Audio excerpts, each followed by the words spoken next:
반갑습니다. 한 주 잘 보내셨어요? 요즘 할 게 많아서 이것도 하고 저것도 하고 정신 없으시죠? 그리고 책상에 앉아있는 시간을 늘렸는데 그만큼 공부가 된 건지 또 틀린 걸 찾아서 열심히 정리를 했는데 진짜 내 머릿속에 들어온 건지 확신이 잘 서지 않죠. 이런 기분이 들면 이제 내 공부가 좀 쌓여져 가는구나 이렇게 생각하시는 게 좋아요. 왜냐하면 이것들이 다 공부를 하고 있을 때 나타나는 현상들입니다. 너무 걱정하지 마시고요. 그리고 여기서 포기하지 마시고 조금만 더 앞으로 나아가시기 바랍니다. 거기에 여러분의 합격이 있고 합격의 가장 좋은 비결은 꾸준함이 있습니다. 자, 오늘은 토지거래 허가제에 관한 최신 판례 내용을 정리해 드리도록 하겠습니다. 토지거래 허가제 역시 출제 빈도가 매우 높은 부분입니다. 그리고 지금 소개해 드릴 이 최신 판례 내용 역시 여러분이 시험장 가기 전에 꼭 알고 가야 될 판례입니다. 자, 그러면 오늘도 구독, 좋아요, 알림 설정, 그리고 함께 공부하신 분들에게 이 영상 많이 공유해 주시고요. 1번 판례 읽어보겠습니다.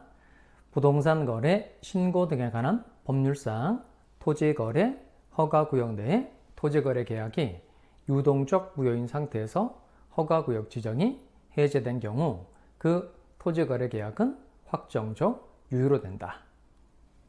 2번입니다.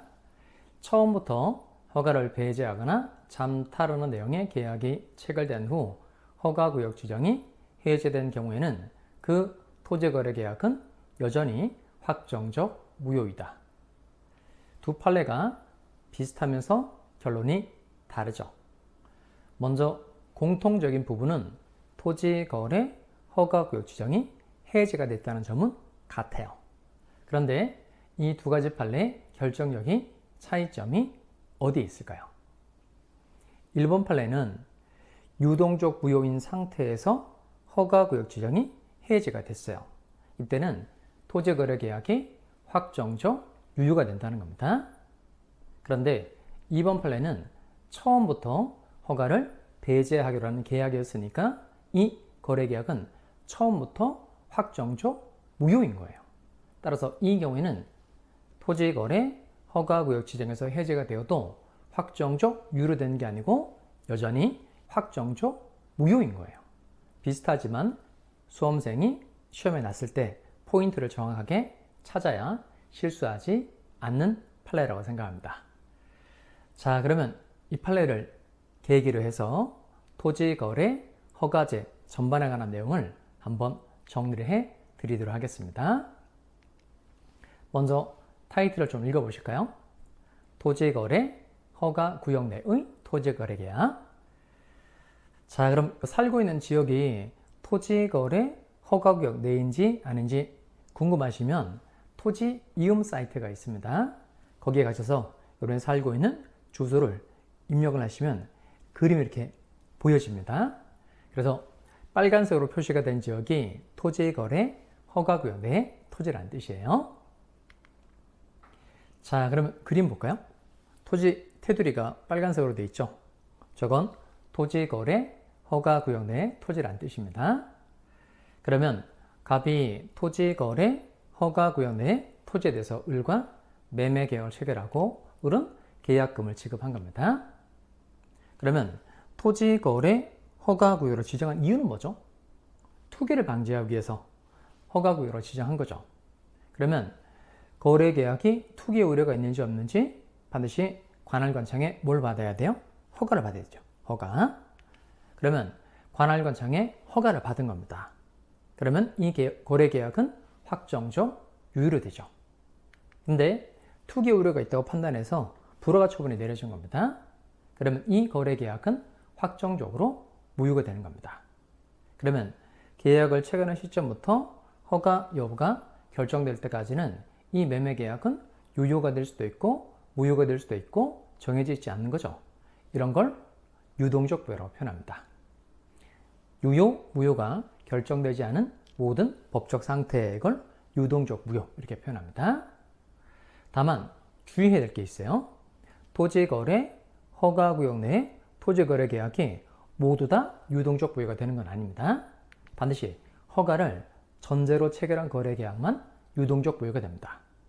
그러면 갑하골이 매매 계약을 체결하면서 처음부터 허가를 배제하기로 했다 또는 잠탈을 기도했다. 그러면 이 거래 계약은 바로 확정적 무효가 됩니다. 꼭 기억합니다. 허가를 전제로 체결한 거래 계약만 유동적 부여가 된다는 겁니다. 그리고 실제 토지거래 허가구역 내 토지거래 계약에 대해서는 판례가 많이 쌓여져 있어요. 즉 유동적 부여인 상태에서 토지거래 계약은 채권적 효력도 없고 물권적 효력도 없어요. 여기에 들어가 있는 판례가 많으니까 제가 하나씩 차근차근 정리를 해드리도록 하겠습니다. 첫 번째, 유동적 부여인 상태에서 서로 상대방에게 계약상의 채무를 이행해 달라 이렇게 청구를 할 수 있어요, 없어요? 없습니다. 즉 허가 여부가 결정될 때까지는 을은 갑에게 토지 소유권 이전 등기를 넘겨달라 이렇게 청구할 수 없는 겁니다. 또 갑은 을에게 중도금 지급해달라, 잔금 지급해달라 이렇게 대금 지급 청구를 할 수 없다는 겁니다. 왜냐하면 아직 관할관청에서 허가 여부에 관한 심사가 끝나지 않았으니까 당사자는 계약을 이행하거나 끝내는 행위를 하지 말으라는 겁니다. 그래서 이행 청구를 할 수 없으니까 재판을 통해서 강제적으로 이행하게끔 소송을 제기하는 것도 허용되지 않는다는 거예요. 그리고 이제 실전에서 주로 문제가 되는 건 매매 계약을 체결하면서 을이 계약금을 지급했죠. 그런데 중도금 날짜가 왔음에도 불구하고 을이 중도금을 지급하지 않은 겁니다. 그러면 을의 중도금 미지급을 이유로, 즉 채무 불이행을 이유로 갑은 을과 체결한 매매 계약을 해지할 수 있을까요, 없을까요? 할 수 없습니다. 왜 중도금 미지급을 이유로, 채무 불이행을 이유로 계약을 해지할 수 없을까요? 중도금을 지급하지 않는 게 채무 불이행이 아니기 때문에 그렇습니다. 첫 번째 내용을 잘 보실까요? 중도금 지급 날짜가 와도 갑은 을에게 중도금을 지급해 달라고 이행을 청구할 수 없죠. 그러면 중도금을 지급하지 않는 게 채무 불이행이다 아니다? 아니에요. 그러니까 채무 불이행을 이유로 계약을 해지하는 건 허용되지 않는다는 겁니다. 또 채무 불이행 이유로 손해배상을 청구하는 것 역시 허용되지가 않습니다. 이거 역시 채무 불이행이 아니기 때문에 그런 겁니다. 그리고 용어 하나 정리를 하고 갑시다. 채무 불이행을 이유로 계약을 해지하는 걸 내자로 무슨 해제라 그러죠? 법정 해제라 그러죠. 채무 불이행을 이유로 계약을 해지하는 게 법정 해제. 그러면 유동적 부여인 상태에서 법정 해제는 된다 안 된다? 안 된다는 겁니다. 다만 계약금을 지급한 사람이 계약금을 포기하고 계약을 해지하고 계약금을 받은 사람이 계약금의 배액을 상환해서 계약을 해지하는 건 해약금에 의한 계약 해제라고 표현하죠. 그러면 토지거래 허가 여부가 결정되기 전에 해약금에 의한 계약 해제는 할 수 있어요, 없어요? 이건 할 수 있습니다. 그리고 해약금에 의한 계약 해제를 할 수 있도록 해줘야 투기 방지라는 입법 목적이 자연스럽게 달성이 되게 되는 겁니다. 확실하게 구별해 두셔야 됩니다. 무슨 해제는 안 되고 법정 해제는 안 되고 해약금에 의한 계약 해제는 가능하다 이겁니다.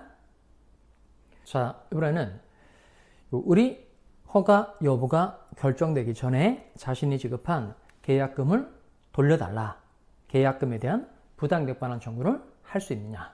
이것도 할 수 없습니다. 왜냐하면 지금 이 매매 계약이 투기 우려가 있는지 없는지 아직 심사가 끝나지 않은 상태인 거죠. 그러니까 당사자 너희들은 계약을 끝내는 행위를 해서는 안 된다는 겁니다. 그러면 언제 부당액반환 청구를 할 수 있을까요? 불허가 처분이 내려져서, 즉 거래 계약이 확정적 무효가 되었을 때 부당액반환 청구가 되는 겁니다.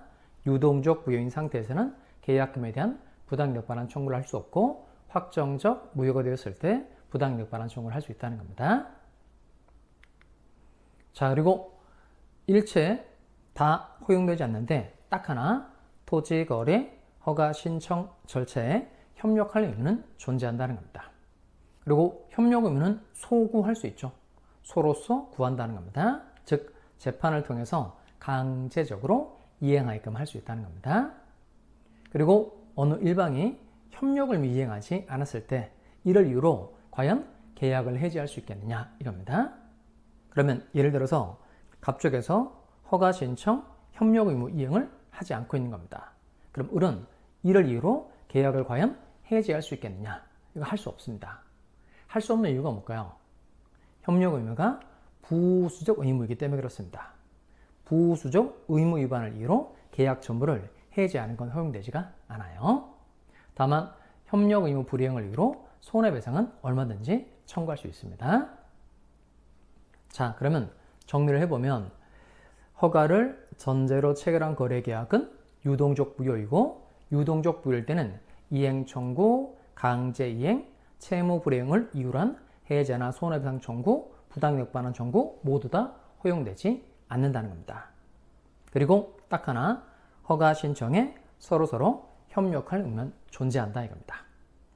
이에 관한 판례 내용을 확실하게 정리를 하고 있어야만 문제를 정확하게 풀어낼 수 있게 되니까 이 한 장 가지고 내용을 확실하게 연습을 해 두시기 바랍니다. 자, 그러면 2024년 공인 노무사 시험에 출제가 되었던 토지거래 허가제에 관한 판례 문제 풀어보시기 바랍니다. 역시 일시정지를 하시고 차근차근 풀어보시기 바랍니다. 문제 읽어보겠습니다. 갑은 토지거래 허가구역에 있는 자신 소유의 X토지에 관하여 허가를 받을 것을 전제로 을과 매매계약을 체결한 후 계약금을 수령하였으나 아직 토지거래 허가를 받지는 않았다.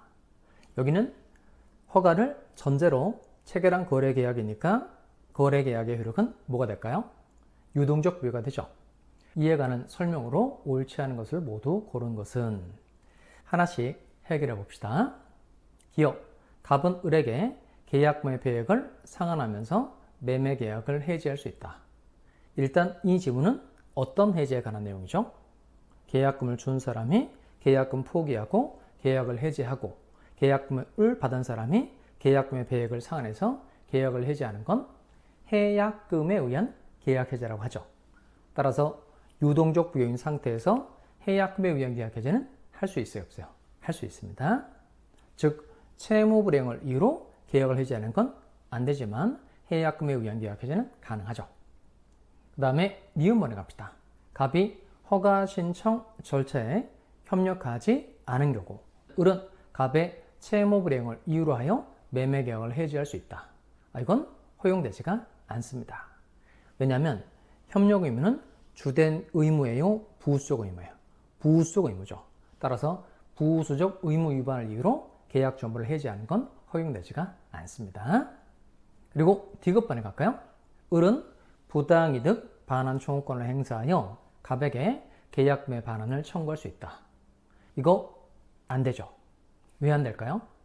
유동적 부여인 상태에선 계약금에 대한 부당이득 반환 청구를 할 수 없죠. 언제 부당이득 반환 청구를 할 수 있는 거예요? 확정적 부여가 되었을 때. 따라서 유동적 부여인 상태에서는 계약금에 대한 부당이득 반환 청구가 허용되지 않는다는 겁니다. 그리고 리을번 지문을 읽을 때 조심하셔야 됩니다. 리을 매매 계약 후 X에 대한 토지거래 허가구역 지정이 해제되었다면 더 이상 토지거래 허가를 받을 필요 없이 매매 계약은 확정적으로 유효된다. 이건 맞죠? 문제에서 유동적 무효라는 게 주어졌고 유동적 부여인 상태에서 지정에서 해제가 된 거예요. 그럼 이 토지는 왜 지정에서 해제가 됐을까요? 더 이상 투기 우려가 없기 때문에 그런 겁니다. 그래서 투기를 방지하기 위해서 허가 구역을 지정해뒀고 그다음 허가를 받기로 하고 거래 계약을 체결했는데 이 토지는 더 이상 투기 우려가 없다고 판단이 돼서 지정에서 해제가 된 거예요. 그럼 이 거래 계약은 당연히 뭐가 될까요? 확정적 유효로 된다는 겁니다. 대신 조심하셔야 될 판례 아까 있었죠?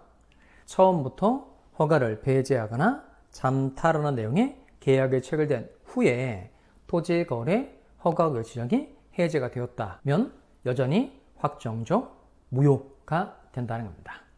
자, 그럼 틀린 걸 찾는 거니까 정답을 뭘 골라야 될까요? 니은하고 디귿 이렇게 2번 골라야 되겠죠. 토지거래 허가제에 관한 판례사안 시험용으로 대단히 중요한데요. 역시 이 영상을 계속 반복해서 확실하게 내용을 정리해 두시기 바랍니다. 오늘도 민법을 재밌게 합격을 빠르게 영상 마치도록 하겠습니다. 파이팅!